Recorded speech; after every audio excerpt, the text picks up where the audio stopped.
Good day, I am Michi Saluse from HPC 311 Kitchen Essential.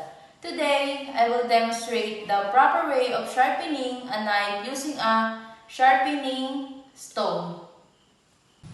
These are the materials needed: a chef knife, sharpening tool, and a damp towel for stability.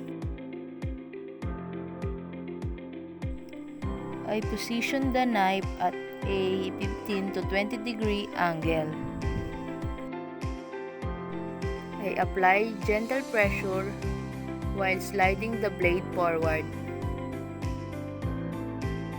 I make sure to sharpen both sides evenly.